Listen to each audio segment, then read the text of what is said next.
এই হিটু চাইবা মাৰিব সময় ইফালে ধান ওলাই আছে। আমাৰ ঘৰৰ বেক চাইডৰ পথাৰখনৰ পৰা হাতীটো আহি আছিল, আহি পেলাই আমাৰ ঘৰৰ পদূলিতে মানে ৰ'ল হাতীটো। মায়ে মানে হুলস্থুল শুনি পেলাই ওলাই আহিছিলে, ওলাই আহি পেলাই দেখিলে হাতীটো আমাৰ পদূলি মুখতে থিয় হৈ আছে। তেতিয়া মা ভিতৰলৈ সোমাই গ'ল। মানে ল'ৰাটো আছিলে, অকণমানি ল'ৰাটো, মোৰ মাইকী মানুহ আছিলে। তাৰপৰা কি কৰিব, তাৰপৰা গোটেই মানুহখিনিয়ে মানে চাৰিওফালে ঘেৰা দি আছে। হাতীটো মানে দলিয়াই ফৰম উঠিয়াই আছে, হাতীটো মানে খেদাব পৰা নাই। তাৰপৰা এজনে আহি পেলাই আপোনাৰ কেটেপা গুটি মাৰিলে, তেতিয়া হাতীটো অকণমানকৈ গৈছেগৈ হাতীটো। সেই সময়ত মৰি নাছিলোঁ, ধান আছিলে, যথেষ্ট ধান আছিলে, ধান শেষ। চৰকাৰে কিবা এটা পদক্ষেপ ল'ব লাগে এই বিষয়ে।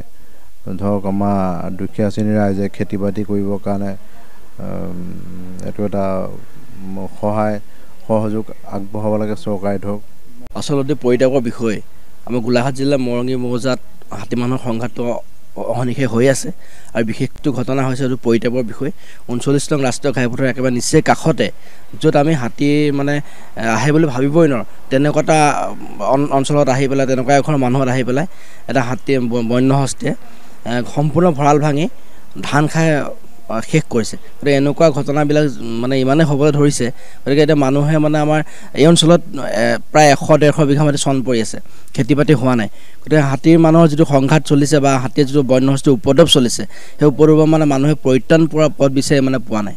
আচলতে গজমিত্ৰ আঁচনিটো কিমান দূৰ সফল হ'ব সেইটো আমি নাজানো, কিন্তু যদি গজমিত্ৰ আঁচনিত গোলাঘাট জিলা সোমাইছে, এইটো খুব সুন্দৰ পদক্ষেপ। গতিকে আমি আশা কৰিম যে গজমিত্ৰ আঁচনিখনত গোলাঘাট জিলাৰ বন্য হস্তীয়ে মানে উপদ্ৰৱৰ সমূহ অঞ্চল সামৰি লওক, আৰু যিখিনি আঁচনি গ্ৰহণ কৰে এই আঁচনিখিনি যাতে প্ৰকৃততে ৰাইজৰ উপকাৰ হয়, আৰু ৰাইজে যাতে খেতি বাতি কৰি পেলাই গজমিত্ৰ আঁচনিত প্ৰকৃততে ৰাইজৰ অন্তৰ্ভুক্ত হৈ প্ৰকৃত খেতিয়কখিনি বা বন্য হস্তীৰ উপদ্ৰৱকাৰী প্ৰকৃত ৰাইজ যাতে উপকৃত হয়, আমি সেইটো আশা কৰিম।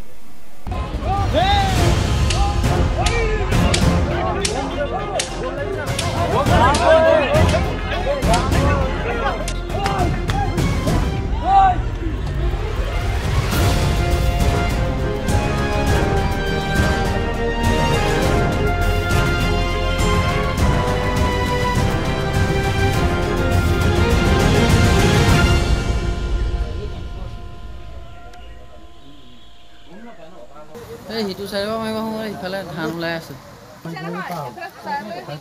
আমাৰ ঘৰৰ বেক চাইডৰ পথাৰখনৰ পৰা হাতীটো আহি আছিল, আহি পেলাই আমাৰ ঘৰৰ পদূলিতে মানে ৰ'ল হাতীটো। মায়ে মানে হুলস্থুল শুনি পেলাই ওলাই আহিছিলে, ওলাই আহি পেলাই দেখিলে হাতীটো আমাৰ পদূলি মুখতে থিয় হৈ আছে। তেতিয়া মা ভিতৰলৈ সোমাই গ'ল।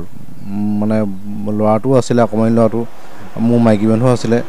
তাৰপৰা কি কৰিব, তাৰপৰা গোটেই মানুহখিনিয়ে মানে চাৰিওফালে ঘেৰা দি আছে, হাতীটো মানে দলিয়াই ফৰম উঠিয়াই আছে, হাতীটো মানে খেদাব পৰা নাই। তাৰপৰা এজনে আহি পেলাই আপোনাৰ কেটেপা গুটি মাৰিলে, তেতিয়া হাতীটো অকণমানকৈ গৈছেগৈ হাতীটো। সেই সময়ত মৰি নাছিলোঁ, ধান আছিলে, যথেষ্ট ধান আছিলে, ধান শেষ। চৰকাৰে কিবা এটা পদক্ষেপ ল'ব লাগে এই বিষয়ে। ধৰক আমাৰ দুখীয়া শ্ৰেণীৰ ৰাইজে খেতি বাতি কৰিবৰ কাৰণে এইটো এটা সহযোগ আগবঢ়াব লাগে চৰকাৰে। ধৰক আচলতে পৰিত্যাগৰ বিষয় আমাৰ গোলাঘাট জিলাৰ মৰঙী মৌজাত হাতী মানুহৰ সংঘাতটো অহৰ্নিশে হৈ আছে। আৰু বিশেষটো ঘটনা হৈছে এইটো পৰিত্যাগৰ বিষয়।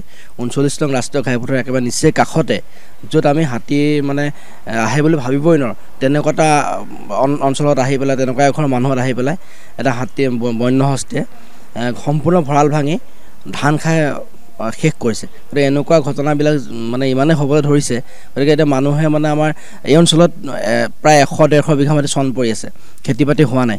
গতিকে হাতীৰ মানুহৰ যিটো সংঘাত চলিছে বা হাতীৰ যিটো বন্য হস্তীৰ উপদ্ৰৱ চলিছে, সেই উপদ্ৰৱৰ মানে মানুহে পৰিত্ৰাণ পোৱা পথ বিচাৰি মানে পোৱা নাই। আচলতে গজমিত্ৰ আঁচনিটো কিমান দূৰ সফল হ'ব সেইটো আমি নাজানো, কিন্তু যদি গজমিত্ৰ আঁচনিত গোলাঘাট জিলা সোমাইছে, এইটো খুব সুন্দৰ পদক্ষেপ।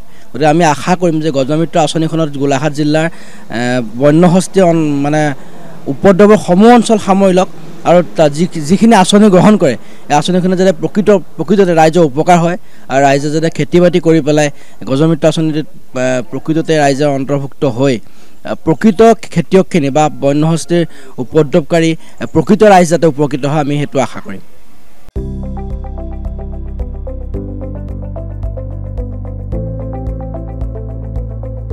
NB নিউজ, সহজ সৰল ভাষাত নৱভাৰতৰ কথা।